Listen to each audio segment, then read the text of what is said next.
life a little more miserable because I had to safeguard my assets on the airfield and yet carry out those offensive actions. Every time the general met me, asked me, Wing Commander, will you give me my 12 sorties? Every time I said, yes sir, I will give you all your 12 sorties, don't worry, I have 4 aeroplanes. But every book you find written by Tom, Dick and Harry says that 2 aeroplanes were serviceable, 3 were serviceable, without even talking to me. When I held all 4 serviceable to fight the campaign, yet every single individual who has written has reflected inaccurate serviceability of those aeroplanes and all. Firstly, they have no business to write unless you authenticate the information from the right source. But they've gone ahead and written. I don't want to name those people. All 4 aeroplanes flew all the first 2 days of the war, carried out 38 sorties, nearly, and decimated the enemy. On the first day, that is on the 5th, at night about 2:30 or so. Now, before I go to the offensive side, I'll say that the ground defense, my people were fully armed. Every single individual who worked on the airfield was armed. I used to give them a talk every day, orientate them and say, look, you are on your own ground, you will be sitting in your trench, the enemy does not know where you are, keep your weapon out. Nobody was allowed to move around in the dark. Any suspicious movement was to be shot at, even if it was your own. So with the result, everybody kept low in the trenches, waiting for the enemy to come. Because I expected either the enemy will carry out a paradrap, or he will carry out a direct offensive, or he will carry out some air strike. So we had prepared ourselves accordingly.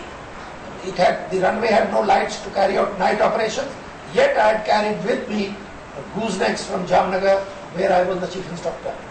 And those goosenecks were kept all the time filled with kerosene, and with a team of 11 people on either side, I could light the runway under 1 minute. By giving one signal, 11 people would light up 33 lights on one side and the other 11 on 33 on the other side in about 50-55 seconds. And likewise we would switch off. So on the first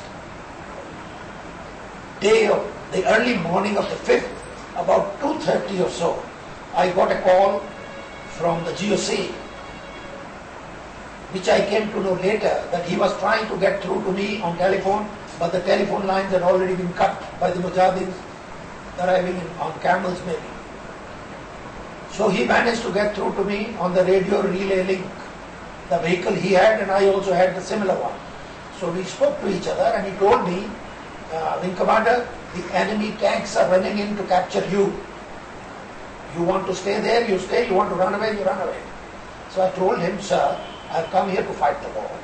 I cannot run away from here. I have to put up the defense. You try and protect my airfield. He says, I'm sorry. I'm too far away. I can't do anything for you. I said, no, sir, I know that you are very far away. You can't do anything for me, but you are supposed to have missiles under you which were supposed to be deployed to defend the airfield. He said, I don't know where those missiles are. He told me like that. So I said, let me tell you, sir, those missile boys came few days ago to me. I do not know, they've gone for some reconnaissance in the forward area, but their batteries are lying in my operations room because that's air conditioned. They left their batteries and pushed off. Where they've gone, I don't know. The general was quite amazed. He says, do what you want to. I said, sir, you leave the situation to me now. You've told me what you have, that they are running in to capture me. I will deal with that now. I immediately called the ground defense commanders and I called the flight commander from this hunter side, squad leader Bali. And I told him, this is the situation. The general has just spoken to me.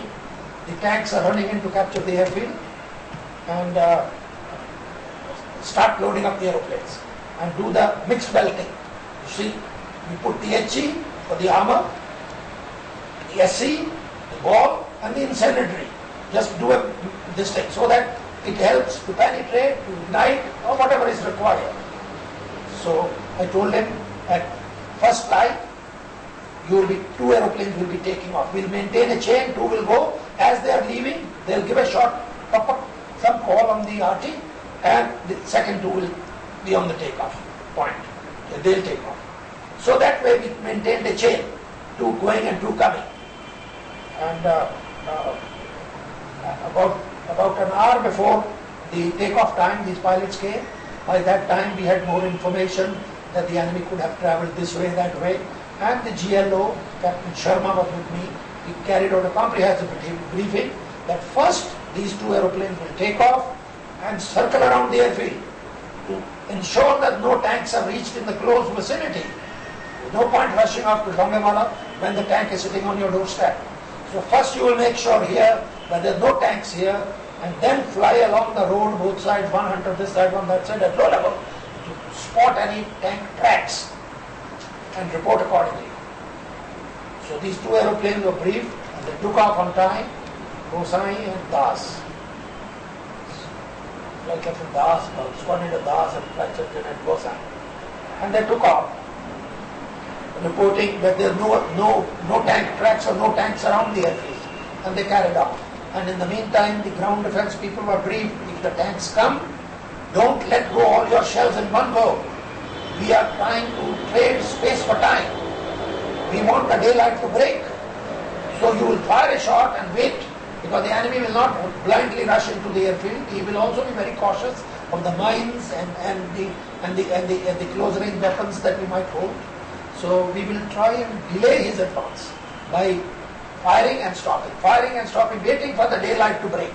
And as the daylight breaks, these aeroplanes will take off. And that is what we did. We never got the opportunity to fire a shot by the gunners, because the guns were deployed in the defensive position now on that side of the airfield. We never got a chance because no tank came near to threaten us.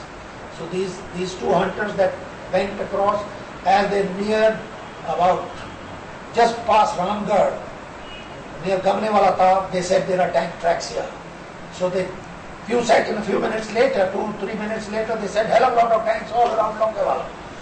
So I remember distinctly that I made the call, because we were monitoring everything. Made the call, the tanks that are closest to the post, we tackled first. So they saw one tank was climbing the post, the road, the kacha path that was going up, there was a tank climbing on that. So that was the tank that was first attacked and destroyed.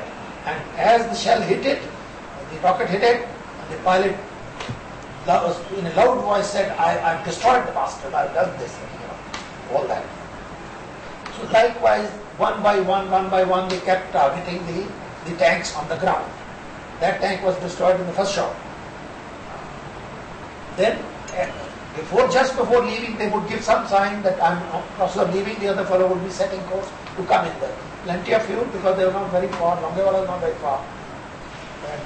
And that way we maintained a chain, up and down, up and down. 1 hour time, an aeroplane came with bullet holes, because small arms being fired at the aeroplane when the aeroplane was attacking. So I used to examine every time the aeroplane came. We checked the aeroplane, briefed the pilot, took his debriefing and rebriefed him for the next mission. Because I had limited number of pilots and only 4 aeroplanes.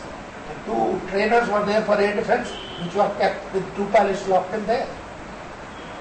So wherever a small hole was found, which was harmless, because there was no pipeline it had hit, we put a little patch on it, temporary patch, and let the aeroplane go again.